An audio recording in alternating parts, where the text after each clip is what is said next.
Yo, it's Sway. Sway. Sway. Sway. Sway. Sway. Sway. In the morning. In the morning. In the morning. In the morning. In the morning. In the morning. Only on Shade 45.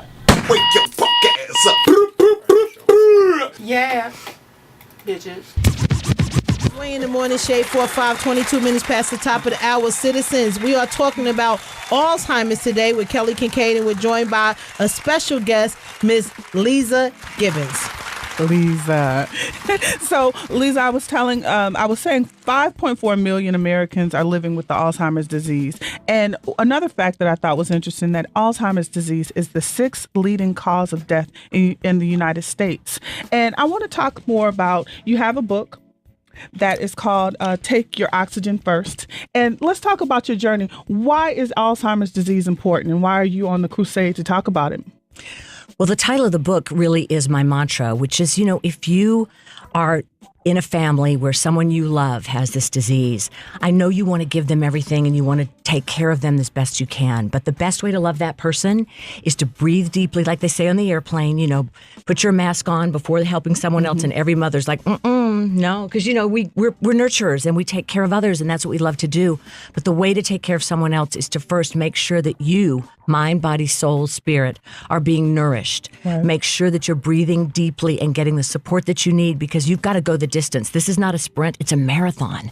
And you're going to be asked to deliver so much of yourself that you may think you might not have it. And so before you get emptied out, you've got to find support. So a couple of years ago, I teamed up with Novartis and we started doing this thing at Alzheimer'sDisease.com. And I'm really excited and proud of what we do, because we offer strength and support for people who are trying to figure it out. Right.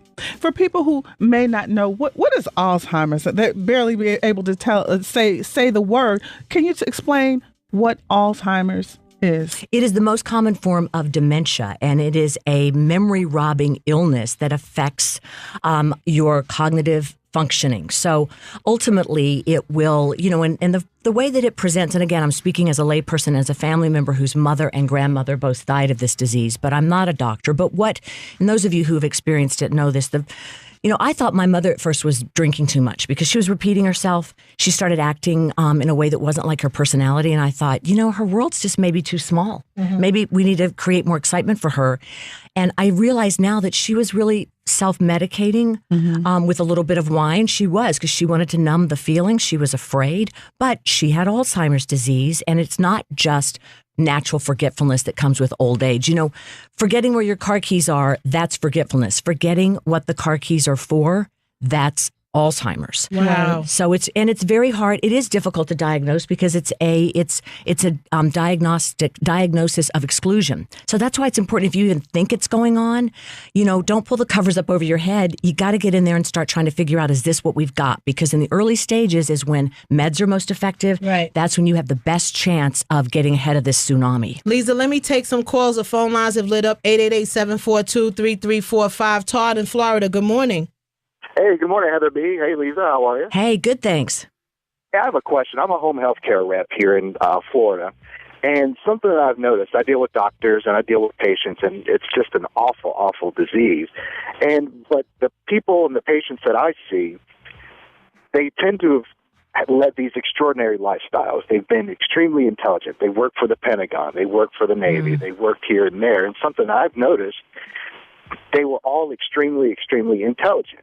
Do you know, and I've asked this question, I haven't really been able to get, an answer, is there a link between, intelligence and Alzheimer's? But here's what, first of all, we don't really know, and scientists have told me, there is no definitive explanation as to why people get it. Right. They don't even really know what causes it. And so that's the big conundrum with trying to unravel this mystery of the brain. But to your point about intelligence, some of the most brilliant minds have also fallen prey to this disease. So intelligence is not a barrier. And I know they say you need to cross-train your brain and keep your brain active. And yes, that is on the list of things to prevent cognitive decline. So I'm not saying that's not effective. It certainly is one of the things you should put in your arsenal of weapons, along with really basic stuff. If it's good for your heart, it's good for your brain. So regular exercise, managing your stress. I really think that at the heart of most disease, and you guys talk about this all the time on the radio, is some kind of stress. Yeah. So, and disease is dis-ease. So if you can really just breathe purposefully and figure out how to handle stress in your life, you're probably doing yourself one big step towards prevention. Leeza, please stay with us. And James and Ashley, please stay on the line. Up next, we will be taking your calls. This is First Date with Kelly Kinkaid. It's Sway in the morning, only on Shade 45.